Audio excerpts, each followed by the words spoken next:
पिछले वीडियो में 3.2 में पहला सवाल में जितना भी हमारा सवाल था उतना पढ़े थे। आज हम लोग 3.2 में दूसरे सवाल को पढ़ेंगे। दूसरा सवाल हमारा कह रहा है 2x + 3y बराबर 11 और 2x - 4y बराबर माइनस में 24 को हल ज्ञात कीजिए और इससे यम का वह मान ज्ञात कीजिए जिसके लिए y बराबर mx + 3 हो। तो पहले जो दिया गया है उसको हम लोग लिखते हैं। देखिएगा क्या क्या दिया गया है।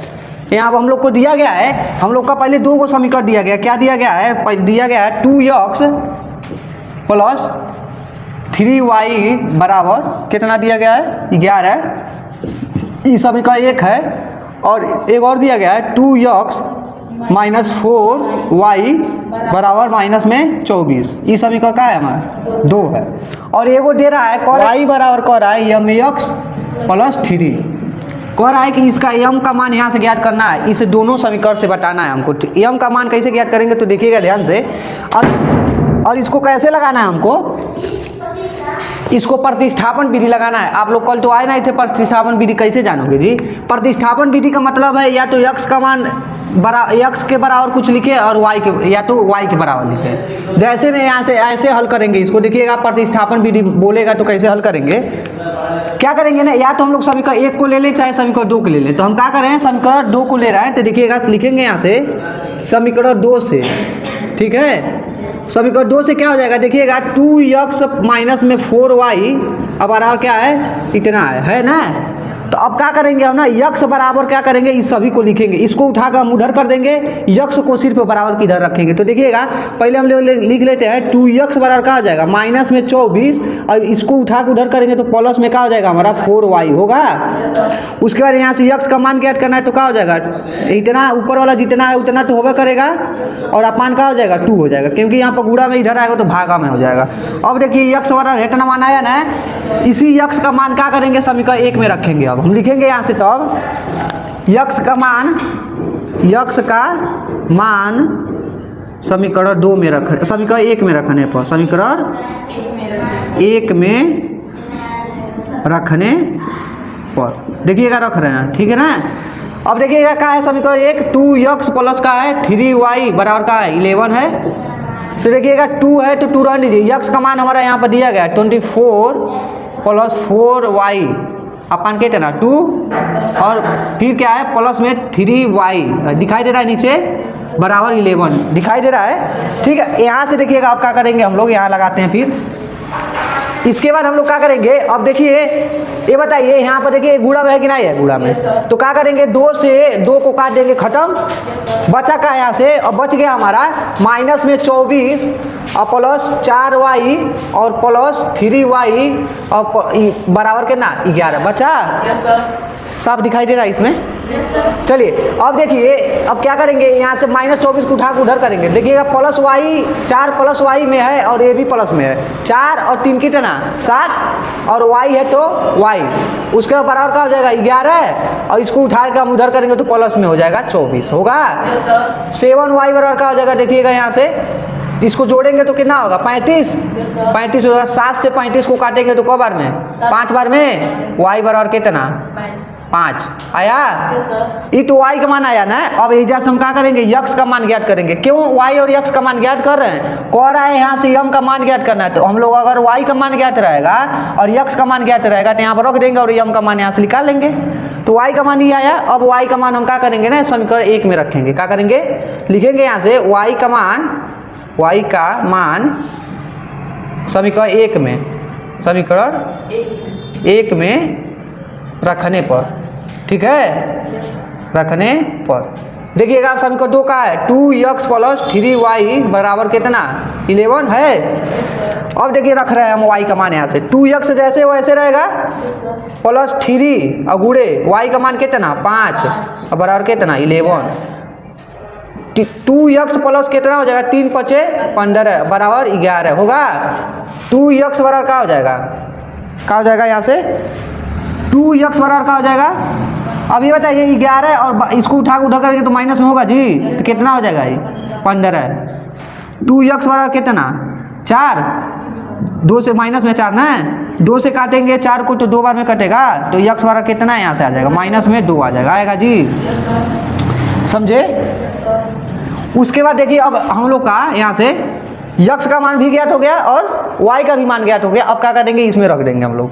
तो रखे, तो देखिएगा रख रहे हैं हम, थोड़ा सा नीचे से चमक रहा है। तो देखिएगा वाई बराबर का यम यक्स प्लस 3 होगा। अब वाई का मान कितना है 5 बराबर यम है, यम का मान ज्ञात करना है गुणे यक्स का मान कितना -2 प्लस 3 होगा।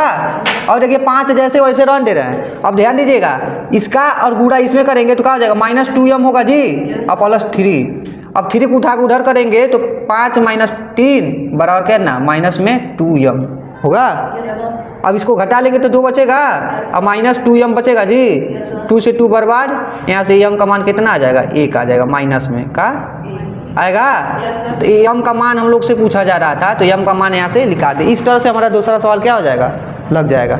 अब हम लोग तीसरा सवाल को लगाते हैं। यार दूसरा सवाल खत्म हो गया। तीसरा सवाल हम लोग का कर रहा है, निम्न संख्याओं में रैखिक समीकरण युग्म बनाइए और उसके हल प्रतिस्थापन विधि ज्ञात कीजिए। पहला सवाल दिया गया है, दो संख्याओं का अंतर 26 है और एक संख्या दूसरी संख्या की 3 गुनी है, उन्हें ज्ञात कीजिए। ध्यान दीजिएगा, कह रहा है कि दो संख्या है और उस संख्या का मान ज्ञात करना है। हम लोग को अभी मालूम नहीं है कि वो दो संख्या का है, तो क्या करेंगे, मानेंगे। क्या करेंगे, तीसरा सवाल लगा रहे हैं ना हम लोग, तो मानिए कि मानेंगे हम लोग। माना पहली संख्या का है हमारा यक्स है तथा दूसरी संख्या का है वाई है, ठीक है ना। अब क्या करेंगे हम लोग, प्रश्नानुसार क्या कह रहा है इसको देखते हैं। प्रश्नानुसार दो प्रश्न पूछा गया है। हमेशा जब ऐसे हमारा क्वेश्चन आएगा तो इसमें दो प्रश्न हमेशा हम लोग का पूछा जाएगा। पहला प्रश्न का पूछा, इसमें कह रहा है दो संख्याओं का अंतर 26 है। पहला फर्स्ट से कह रहा है दो संख्याओं का अंतर मतलब क्या, माइनस। कह रहा है दो संख्याओं का अंतर कितना 26 है, का है समीकरण 1 मान सकते हैं इसको। दूसरा हमारा क्या कह रहा है, दूसरा कह रहा है एक संख्या दूसरी की 3 गुनी है। एक संख्या जो है वाला पहली संख्या जो है दूसरी की क्या है 3 गुनी है। जो एक संख्या है वो दूसरी के क्या है 3 गुनी है। 3 गुनी मतलब गुना है। तो किसकी गुना है, यक्स के। एक संख्या दूसरी के 3 गुनी है, तो है वाला गुनी है ना, तो इसमें तो गुना करेंगे नहीं, करेंगे इसके विपरीत वाले गुना में, कितना हो जाएगा।